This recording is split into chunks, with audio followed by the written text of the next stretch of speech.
Hello guys, welcome to the Trading Parrot. As you can see, Bitcoin just went above the area of resistance at 84k, pinching the fair value gap at 85, and there's 47 minutes to confirm this new rejection. In this video, I want to look into the altcoins. This is the picture at the moment. You can see everything is in red, and crypto bubbles on the monthly as well. But the question is, if this was to bleed more, where are the areas of major liquidation for each of these coins? Making a video like that is gonna take forever. So today what I'm gonna do is I'm gonna go through the list from top to bottom, seeing where are the major area of liquidations. If I don't have access to liquidations on 4-hour time frame, on trading different, I'm gonna have to reduce the time frame and capture less data. That means that I might not be able to see on all the coins what I wanna find, but I will let you know if that's the case. Let's start with Solana. Solana at the moment is back below the symmetrical triangle. Almost impossible to believe, but only one tweet put Solana back in recovery mode at $168 and then closing at 180. And now we are back into 135. This is a weekly candle. It is in progress. So given that we are so close to putting a new lower low, let's see on trading different, where is that liquidity? You can tell that once we started pumping into $180, we left some yellow in here, and now that yellow has turned into red. Remember that my areas of interest on Solana for accumulation were the area of 150 as an initial order, followed by 100 to 115, 120. That's the area where we can see all these liquidations. If we were to take the low of 126, we are literally there. Let's clarify that all the liquidations prior to these ones that we are looking at today were way bigger. So we are already in an area where we are reducing the motivation coming just from liquidations. I also remind you that liquidation pools are very attractive, and although they can make a huge argument to go in a certain direction, if there was a market crash, general market crash, liquidations on the top are going to be ignored no matter how close you are to take them, and liquidations on the downside may or may not work as a support. That means that, let's say, you get a decent correction on Nasdaq and S&P, then it's low likely that the price is just gonna stop at 100. It might even go for lower liquidation levels beyond the 100 that are actually not very attractive, and just as a consequence of the impact of a general market crash on assets in the crypto space, which are a lot more risky and volatile. Still, I think a buy as close as 100 as we can get lucky to get is a great buying opportunity. With a general market crash, we could go lower, but considering that we are coming from $270, $280, well, that was my exit. Actually, the price went to $300. So this is already, if you buy, let's say you buy at $100, you are already 65% down. In the bear market, Solana was at less than $20. So I wouldn't go too big in an entry on Solana, even getting at the $100. XRP at the moment is trading at $2.33. We are at weekly support at 56. We've been here multiple times. Recently there was a decent liquidation at $2.20, but we have this leftover slightly below $2. Let's zoom out and let's see if there's anything more interesting on the lower end. Remember, the focus today is just to look down and see what we can find. I am not guaranteed that we go there. I never guarantee anything, by the way. This is just a magnifier glass to the lower end in terms of liquidity pools. So although there are liquidation levels roughly below the $2 on XRP, if this was another rejection and we were to have a correction, let's say from this high, we do a Fibonacci extension into that level, that is putting all this blue area from one extension into 1.6 within the reachable area in case we use that energy to correct. And that puts the $2 and slightly below it, and the 1.75 to 1.6, we could say, is the peak of that liquidity. It's not that it ends sharply there, but there is then a depression that goes pretty low at the $1.4. And let's go with Ethereum.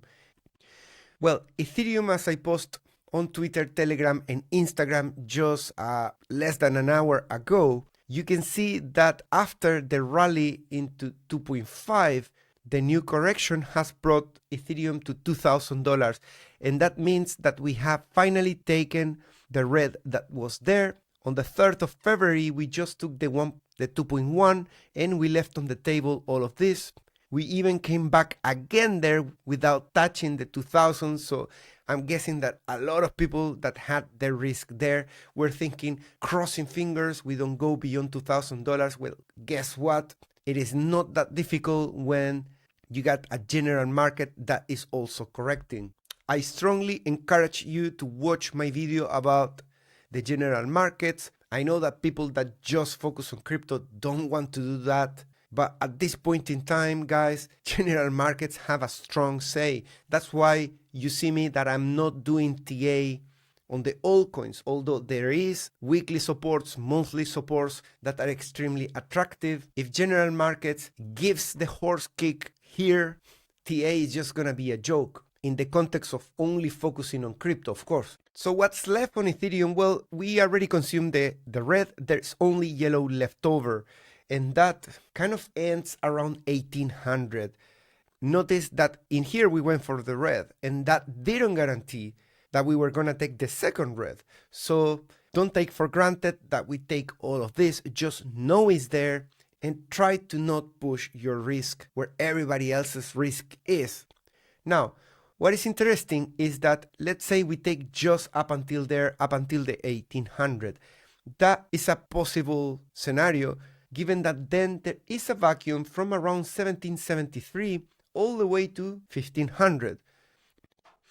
Ethereum has placed the 1 point extension from this top, bottom, and top. The one extension ends at 1750. So if we did just the same move down that we have done in here, with this move down that is currently in progress, and it ends with the same magnitude, we get into 1750 and we take it all. If we do a Fibonacci golden pocket extension, we get into 1258, and that literally takes everything. I'm not saying we are going there, but sometimes it's a good thing to know what's within the range, what is achievable and what is impossible. LTC, the context is that the breakout has very low chances now of succeeding unless the general markets put an all-time high within the next couple of days, and we fully revert this candle just in the similar way that we revert the previous one thanks to a single tweet. So it is possible, but I feel that now the sentiment is a lot worse because basically we were just given the sweet in the mouth as a toddler, and then someone took it out of our mouth and say goodbye, which is precisely what happened on Sunday, where everybody tasted the flavor of a recovery with huge hopes to the upside, and then cold shower on Monday, back to reality, and even breaking the lows on most of the coins.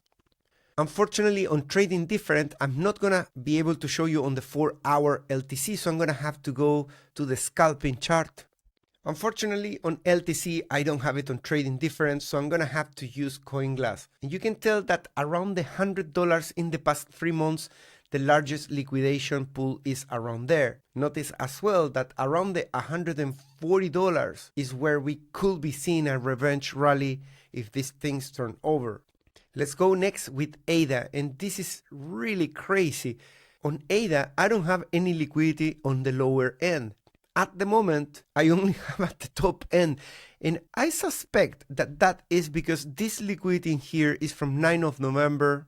I'm gonna have to double check this with a different platform, but you can tell so far it's only showing liquidity beyond the $1.18 all the way to 138. And we seem to be looking at the same data when we check at this different platform. We also see that most of the liquidity is around the $1.2, which makes it a potential great opportunity if things revert to very quickly go for that liquidity once again. Indeed, we were in the process of consuming that, unfortunately, over the weekend with a CME gap down below, got size to consume for the week, and that's why this area in here had to be paused for later. And with general markets correcting, you get what I mean. Even if you are in the middle of a feast in here, these lucky bastard shorts got away with not seeing their liquidation now.